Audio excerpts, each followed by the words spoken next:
अस्सलाम वालेकुम स्टूडेंट्स, कैसे हैं आप लोग? उम्मीद है आप सब खैरियत से होंगे। I am Saeeda Kamra Nadeem. I am your biology teacher for class 9th। Today we are going to discuss the significance of binomial nomenclature. Students, अपने पिछले लेक्चर में हम लोगों ने पढ़ा था बायनोमियल नोमेनक्लेचर का इंट्रोडक्शन, कि आखिर बायनोमियल नोमेनक्लेचर क्या है। ऐसा सिस्टम जो कि यूज़ होता है किसी भी ऑर्गेनिज़म को साइंटिफिक नेम देने के लिए, उसे हम कहते हैं बायनोमियल नोमेनक्लेचर। हमने ये भी देखा कि किसी भी ऑर्गेनिज़म का साइंटिफिक नेम मुश्तमिल होता है दो पार्ट्स पर या दो हिस्सों पर। एक पहला हिस्सा जो कि होता है किसी भी ऑर्गेनिज़म का जीनस नेम, और दूसरा हिस्सा होता है उस ऑर्गेनिज़म का स्पीशी नेम। जैसे हमने अनियन का साइंटिफिक नेम पढ़ा एलियम सीपा, तो एलियम आपको बताता है अनियन की जीनस के बारे में, और सीपा आपको बताता है अनियन की स्पीशी के बारे में। हमने ये भी पढ़ा कि बायनोमियल नोमेनक्लेचर किस साइंटिस्ट ने इंट्रोड्यूस कराया, तो ये इंट्रोड्यूस कराया कैरोलस लीनियस ने।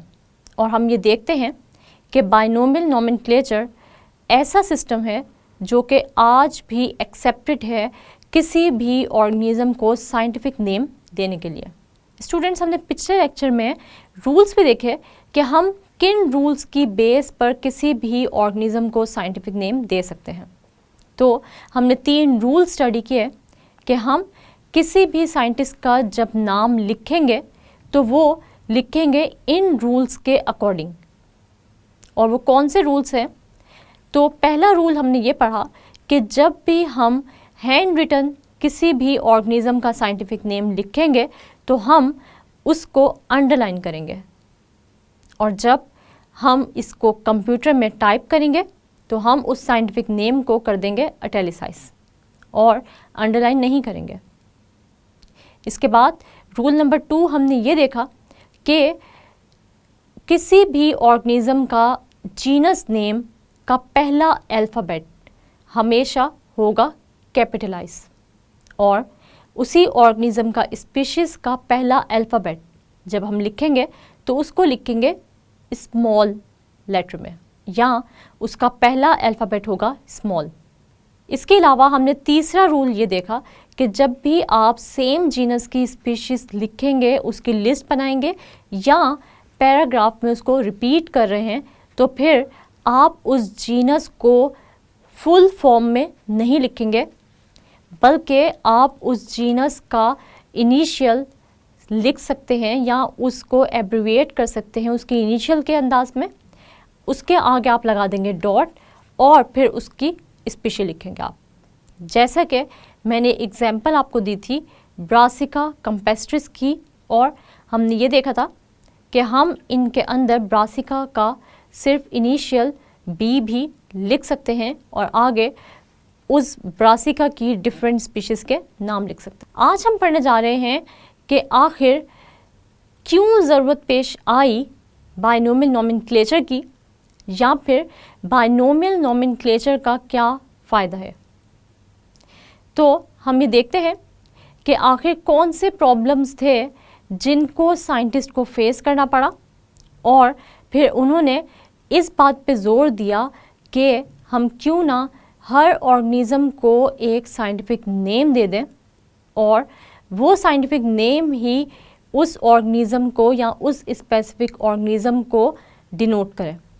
इसकी एग्जाम्पल में हम अगर जाएं तो हम ये देखते हैं कि किसी भी कंट्री में किसी भी ऑर्गेनिज़म के बहुत सारे नाम मशहूर होते हैं। इसी तरह डिफरेंट कंट्रीज़ में या सेम कंट्रीज़ की डिफरेंट सिटीज़ के एरियाज़ में भी इस ऑर्गेनिज़म के डिफरेंट लैंग्वेजेस में डिफरेंट नेम्स होते हैं। तो ये बहुत ज़्यादा प्रॉब्लम क्रिएट करते थे साइंटिस्ट के लिए। इस तरह हम इसकी एक एग्जाम्पल देख लेते हैं, जैसे कि प्याज, जिसे हम इंग्लिश में अनियन के नाम से जानते हैं। पाकिस्तान के डिफरेंट एरियाज़ में भी अनियन यानी कि प्याज के डिफरेंट नाम थे। जैसे कि पाकिस्तान के डिफरेंट एरियाज़ में अनियन को प्याज, बसल या गंडा के नाम से जाना जाता है। इसलिए अगर हम अनियन की बात करना चाहें किसी भी साइंटिस्ट के सामने, तो पाकिस्तान से ताल्लुक़ रखने वाले साइंटिस्ट जिस एरिया के होंगे वो उस अनियन का उसी ज़ुबान में नाम लेंगे, और इस तरह बाकी कंट्रीज से ताल्लुक़ रखने वाले साइंटिस्ट को प्रॉब्लम का सामना करना पड़ेगा। जिसकी वजह से इसका हल क्या निकाला जा सकता है कि हम अनियन को एक नाम दे दें जो कि उसका एक स्पेसिफिक नेम हो, और वो होगा उसका साइंटिफिक नेम, और यही नाम उसके लिए हर कंट्री के साइंटिस्ट इस्तेमाल करें। तो इसलिए हमने रख दिया अनियन का साइंटिफिक नेम, और वो था एलियम सीपा। अब किसी भी साइंटिस्ट को कंफ्यूजन नहीं होगी जब भी अनियन का नाम लिया जाएगा, और सब के सब साइंटिस्ट जिनका ताल्लुक़ डिफरेंट कंट्रीज से है तो वो अनियन को एलियम सीपा के नाम से ही जानते होंगे। इसके अलावा जो दूसरी प्रॉब्लम सामने आई वो ये थी कि दो डिफरेंट ऑर्गेनिजम्स का सेम कॉमन नेम भी था। जैसे कि हम देखते हैं कि common names were used for two different, या हम यूँ कह सकते हैं कि same common name was used for two different species या टू डिफरेंट ऑर्गेनिजम्स। यानी किसी भी ऑर्गेनिज़म जो कि दोनों एक दूसरे से डिफरेंट हैं, उन दोनों का हम सेम नाम भी रखते हैं, या फिर वो डिफरेंट ऑर्गेनिजम्स सेम नेम से जाने जाते हैं। जैसे कि अगर हम इसकी एग्जांपल में जाएं तो हम एग्जांपल लेंगे क्रो की और रेवन की। अब अगर हम ये देखें कि क्रो और रेवन दो डिफरेंट बर्ड्स हैं, हम देखते हैं अगर हम क्रो की मॉर्फोलॉजी को देखें, यानी अगर हम ये देखें कि क्रो और रेवन देखने में कैसे हैं, तो वो दोनों बिल्कुल डिफरेंट बर्ड्स हैं, लेकिन उनका सेम नेम मशहूर है ब्लैक बर्ड। क्योंकि मॉर्फोलॉजिकली अगर हम देखें तो क्रो और रेवन दोनों के दोनों अपीयरेंस में इनका कलर हमें क्या नज़र आता है, तो हम ये देखते हैं कि इन दोनों का कलर है ब्लैक, इसलिए हमने इनका कॉमन नेम रख दिया ब्लैक बर्ड।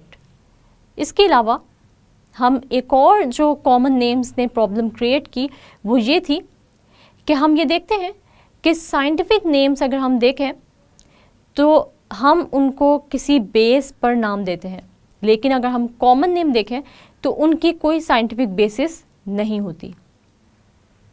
जैसे कि हम ये देखते हैं कि अगर हम फ़िश की एग्जांपल लें तो फ़िश ऐसी ऑर्गेनिज़म है जो कि वर्टिब्रेट है, यानी वर्टिब्रेट ऐसा ऑर्गेनिज़म होता है जिसमें होती है वर्टिब्रल कॉलम यानी कि बैकबोन। लेकिन अगर हम बाकी ऑर्गेनिजम्स को देखें जो कि इनवर्टिब्रेट्स होते हैं, हम उनको कभी भी वर्टिब्रेट्स में शामिल नहीं कर सकते। लेकिन इसी तरह हम ये देखते हैं कि फ़िश वर्टिब्रेट है, उसमें फिन्स होते हैं जो कि यूज़ होते हैं उसकी स्विमिंग में। इसमें कोई विंग्स नहीं होते या कोई भी हैंड्स या फीट नहीं होते जो उसको मूव कराएं, बल्कि फिन्स हैं जो कि उसको स्विम कराने में हेल्प करते हैं। इसी तरह फ़िश की एक और जो स्पेसिफिक कैरेक्टरिस्टिक है वो है उसके गिल्स। गिल्स कभी भी हम में मौजूद नहीं होंगे या बाकी एनिमल्स में मौजूद नहीं होंगे। सिर्फ़ और सिर्फ हम ये देखते हैं कि अगर हम फ़िश की बात करें तो फ़िश में गिल्स हैं, लंग्स नहीं होते जो कि उसकी हेल्प करते हैं रेस्पिरेशन में। हम देखते हैं कि अगर हम फ़िश की बात करें तो फ़िश में पाए जाते हैं गिल्स, लंग्स उसमें एब्सेंट होते हैं और ये गिल्स उसकी हेल्प करते हैं ब्रीदिंग में। लेकिन अगर हम ह्यूमन बीइंग्स की बात करें तो हमारे पास लंग्स होते हैं जो कि हमें ब्रीदिंग में हेल्प आउट करते हैं। अब ये साइंटिफिक बेसिस है किसी भी फ़िश की, या फिर ये कैरेक्टरिस्टिक्स हैं किसी भी फिश की कि उसमें होगी वर्टिब्रल कॉलम, फिन्स और गिल्स। लेकिन हम बहुत सारे और ऑर्गेनिजम्स को भी फिश का नाम देते हैं उनकी साइंटिफिक बेसिस के बगैर। जैसे कि हम देखते हैं स्टारफिश है, जेलीफिश है, क्रेफिश है और सिल्वरफिश है। अब ये फिश अगर हम इन चारों को देखें तो इनमें फिश जैसी कोई भी कैरेक्टरिस्टिक नहीं पाई जाती। ना तो इनमें हमें गिल्स नज़र आते हैं, ना हमें इनमें फिन्स नज़र आते हैं और ना ही हमें इनमें कोई किसी किस्म की वर्टिब्रल कॉलम नज़र आती है। लेकिन फिर भी हम इनके नेम्स में फ़िश यूज़ कर रहे हैं, इसलिए हमें हो जाएगी कन्फ्यूजन क्रिएट कि क्या ये डिफरेंट टाइप्स है फ़िश की। तो ऐसा नहीं है, इसलिए हम हर एक ऑर्गेनिज़म को इन सब कन्फ्यूजन्स को दूर करने के लिए साइंटिफिक नेम्स देते हैं। तो किसी भी ऑर्गेनिज़म को साइंटिफिक नेम देने के बाद हमें इन कन्फ्यूजन से छुटकारा मिला और अब हम जब भी किसी ऑर्गेनिज़म का नाम लेते हैं तो हम उसका साइंटिफिक नेम लेते हैं। इस तरह स्टूडेंट्स हमने ये देखा कि किसी भी साइंटिफिक नेम से कितने सारे हमारे प्रॉब्लम्स जो हैं वो सॉल्व हो गए। अब हम देखते हैं डिफरेंट ऑर्गेनिजम्स के साइंटिफिक नेम्स के ये ऑर्गेनिजम्स किन किन नामों से मशहूर हैं। अगर हम अनियन की बात करें तो हमने ये पढ़ा कि अनियन का साइंटिफिक नेम है एलियम सीपा। अगर हम क्रो की बात करें तो क्रो को हम नाम देते हैं कॉर्वस स्प्लेंडेंस का। और अगर हम सी स्टार या फिर स्टार फिश की बात करें तो हम उसको नाम देते हैं स्टेरियस रूबेंस का। तो इस तरह जब भी हमने किसी भी ऑर्गेनिज़म पे रिसर्च करनी है या हमने अपना थीसिस लिखना है या हमने किसी और साइंटिस्ट के सामने किसी भी ऑर्गेनिज़म का नाम लेना है तो हम उसका साइंटिफिक नेम ही यूज़ करेंगे ताकि हमें किसी किस्म की कन्फ्यूजन ना हो। तो स्टूडेंट्स अब हम ये देख लेते हैं कि एग्ज़ाम पॉइंट ऑफ व्यू से ये टॉपिक किस तरह इम्पॉर्टेंट है। अगर हम ये कहें कि बाइनोमियल नोमेनक्लेचर लॉन्ग वाइज बहुत ही इम्पॉर्टेंट है तो ये बात गलत नहीं है, क्योंकि बाइनोमियल नोमेनक्लेचर आपसे बहुत बार एग्ज़ाम में पूछा जा सकता है और पहले भी बहुत बार ये पूछा जा चुका है। इस बाइनोमियल नोमेनक्लेचर से आपसे बहुत सारे शॉर्ट क्वेश्चंस भी पूछे जा सकते हैं और इस पर लॉन्ग में नोट भी आ सकता है। या तो आपसे नोट लिखवा लिया जाएगा कि डिफाइन बाइनोमियल नोमेनक्लेचर और साथ आप उसके रूल्स को एक्सप्लेन करें, या फिर आपसे ये क्वेश्चन आ सकता है define binomial nomenclature, write down its significance, यानी कि हमें इसकी इम्पोर्टेंस बताएं कि बाइनोमियल नोमेनक्लेचर की इम्पोर्टेंस क्या है। अब हम ये देखते हैं कि क्योंकि ये टॉपिक बहुत ही इम्पॉर्टेंट है तो आप लोगों ने इस टॉपिक को लॉन्ग वाइज और शॉर्ट वाइज दोनों तरीके से प्रिपेयर करना है। अपने अगले लेक्चर में हम लोग ये देखेंगे कि हम अपनी बायोडाइवर्सिटी को यानी अपने इकोसिस्टम या अपनी दुनिया की बायोडाइवर्सिटी को किस तरह कंजर्व कर सकते हैं, यानी किस तरह महफूज कर सकते हैं। क्योंकि हम ये देखते हैं कि आज सबसे ज़्यादा ह्यूमन की एक्टिविटीज़ की वजह से बायोडाइवर्सिटी ख़तरे में है और बहुत सारी ऐसी स्पीशीज़ हैं ऑर्गेनिज़म्स की, या तो वो एक्सटिंक्ट हो गई हैं, मतलब पूरी की पूरी ख़त्म हो गई हैं इस दुनिया से, या फिर उनको आगे नियर फ्यूचर में ये ख़तरा है कि वो ख़त्म हो सकती हैं। मतलब कुछ स्पीशीज़ ऑर्गेनिज़म्स की ऐसी हैं जो कि एक्सटिंक्ट हो गई हैं और कुछ ऐसी हैं जो कि एंडेंजर्ड स्पीशीज़ हैं। स्टूडेंट्स, आज हमने देखे सिग्निफिकेंस ऑफ बाइनोमियल नोमेनक्लेचर, यानी हमने ये देखा कि आखिर बाइनोमियल नोमेनक्लेचर की इम्पोर्टेंस क्या है, मतलब कौन कौन सी प्रॉब्लम्स का हमें सामना करना पड़ता है या किन किन प्रॉब्लम्स का हमें सामना करना पड़ा जिसकी वजह से हम किसी भी ऑर्गेनिज़म को साइंटिफिक नेम देते हैं, और इन साइंटिफिक नेम्स की वजह से ये सब के सब प्रॉब्लम्स सॉर्ट आउट हो गए। तो हमने ये पढ़ा कि सबसे पहला जो प्रॉब्लम था वो ये था कि एक ऑर्गेनिज्म बहुत सारे डिफरेंट नेम से जाना जाता था। ये प्रॉब्लम सॉल्व किया साइंटिफिक नेम ने, मतलब हमने उस एक ऑर्गेनिज्म को दे दिया साइंटिफिक नेम जो कि उस ऑर्गेनिज्म के लिए स्पेसिफिकली यूज़ होता है। और इस तरह अगर कोई भी उस ऑर्गेनिज्म के बारे में बात करना चाहेगा या उस पर रिसर्च करना चाहेगा तो वो उसका साइंटिफिक नेम लेता है, बजाय इसके कि उस स्पेसिफिक ऑर्गेनिज्म के डिफरेंट नेम्स लिए जाएं। इसके बाद जो हमने प्रॉब्लम देखा वो ये था कि किसी डिफरेंट यानी दो डिफरेंट ऑर्गेनिजम्स को एक ही कॉमन नेम से जाना जाता था। अब हम डिफरेंट ऑर्गेनिजम्स के नाम लेने के बजाय यानी किसी भी डिफरेंट ऑर्गेनिजम्स के सेम नाम लेने के बजाय हम उन ऑर्गेनिजम्स को देते हैं साइंटिफिक नेम। इसी तरह हमने ये पढ़ा कि कॉमन नेम्स की कोई साइंटिफिक बेसिस नहीं होती, मगर जब हम साइंटिफिक नेम किसी ऑर्गेनिज्म को देते हैं तो ये कन्फ्यूजन भी दूर हो जाती है कि अगर हम जैसे फ़िश की बात कर रहे हैं तो हर फिश जो कि वर्टिब्रेट नहीं है या फिन्स नहीं रखती या गिल्स नहीं है, या हम यूँ कह सकते हैं कि हर फिश जो कि फ़िश की डेफिनेशन पे पूरा नहीं उतरी मगर वो फ़िश के नाम से जानी जाती है, जैसे कि स्टार फिश, जेली फिश, क्रे फिश।